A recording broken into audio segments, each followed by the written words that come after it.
जी हाँ दोस्तों आज हम डिस्कस करने वाले हैं न्यूक्लियर रिपोर्ट के बारे में।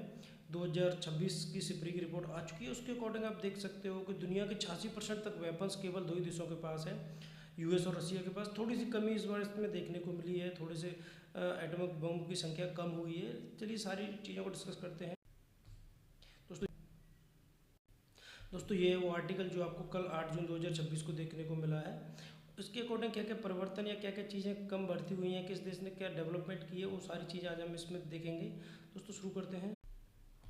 सबसे पहले जान लेते हैं दोस्तों, परमाणु हथियारों की दुनिया में असली ताकत किसके पास है। 2026 के अनुसार दुनिया में कुल एटॉमिक नंबर जो है 12,187 है। और दोस्तों रूस के पास सबसे अधिक 5420 परमाणु बम है और अमेरिका दूसरे स्थान पर है 5042 के साथ। इन दोनों देशों के पास दुनिया के लगभग 86% तक एटॉमिक बम है। दोस्तों शीत युद्ध जब से समाप्त हुआ है 35 वर्ष हो चुके हैं, लेकिन परमाणु संतुलन आज भी मुख्य रूप से रूस और अमेरिका के हाथों में ही है।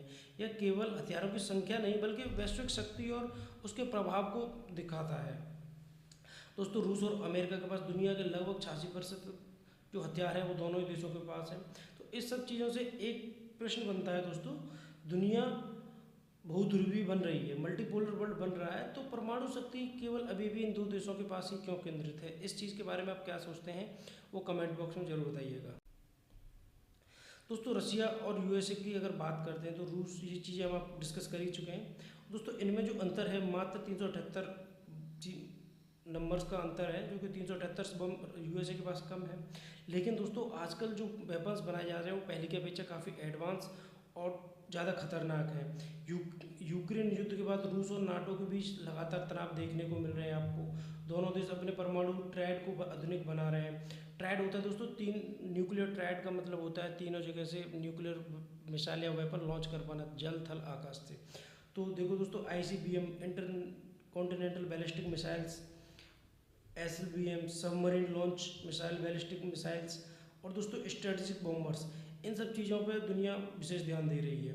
संख्या तो कम हुई है, देखने को मिलता है पहले की साल की अपेक्षा, 2025 की अपेक्षा 2026 में एटॉमिक बम का नंबर कम हुआ है, लेकिन प्रत्येक नया परमाणु हथियार पहले की अपेक्षा अधिक सटीक, तेज और ज़्यादा विनाशकारी बना है। दोस्तों आज का मुकाबला कितने हथियारों का नहीं है बल्कि यह कितना जल्दी जवाबी हमला कर सकता है उस चीज़ का है।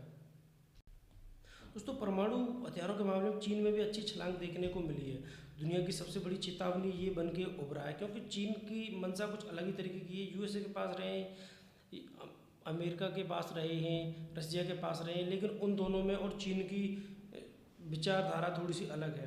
परमाणु हथियारों में चीन में तेज़ी से वृद्धि देखी गई है। दोस्तों 2025 के अनुसार चीन के पास 600 परमाणु हथियार थे, लेकिन 2026 में 620, इसमें 20 परमाणु हथियारों की वृद्धि देखने को मिली है।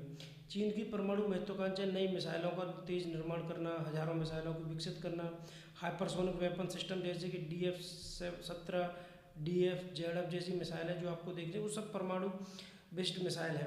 परमाणु पनडुब्बियों का विस्तार जो चीन कर रहा है, टाइप 094 और टाइप 096 की जो इस क्लास की सबमरीन जो है वो एटॉमिक सबमरीन्स हैं। और दोस्तों चीन भी तीनों ओर से परमाणु क्षमता रखता है, भूमि से, समुद्र से, वायु से, तीनों मोर्चों से चीन किसी भी देश को अटैक कर सकता है, ये क्षमता उसके पास है। और चीन का लक्ष्य 2035 तक अमेरिका के बराबर रणनीतिक परमाणु प्रतिरोध क्षमता को हासिल करना। दोस्तों भारत के लिए ये जो है दोनों मोर्चों पर चुनौती है। चीन और पाकिस्तान दोनों के साथ एक साथ निपटना हो सकता है। चीन पाकिस्तान की रणनीतिक सहयोग जो है वो लगातार बढ़ता जा रहा है। सैन्य, परमाणु, तकनीकी सहयोग ये लगातार बढ़ रहे हैं। चीन की साझेदारी पाकिस्तान के साथ बढ़ रही है। अभी हाल ही में 5वीं पीढ़ी का विमान देने की बात भी आपने सुनी होगी। और दोस्तों हिंद महासागर में चीन की जो उपस्थिति है वो लगातार मजबूत होती जा रही है। जैसे कि आप देख रहे हो ग्वादर पोर्ट, जिबूती, हम्बनटोटा जैसे ठिकानों पर चीन का पहुँच जो है काफ़ी बढ़ चुकी है।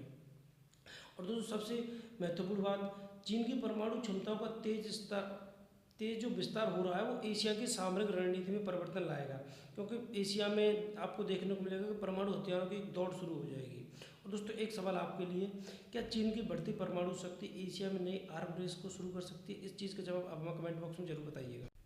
दोस्तों अब थोड़ा सा भारत और पाकिस्तान के बारे में बात कर लेते हैं। दक्षिण एशिया का परमाणु संतुलन किस तरीके का है उस सब पे भी हम थोड़ा सा डिस्कस कर लेते हैं।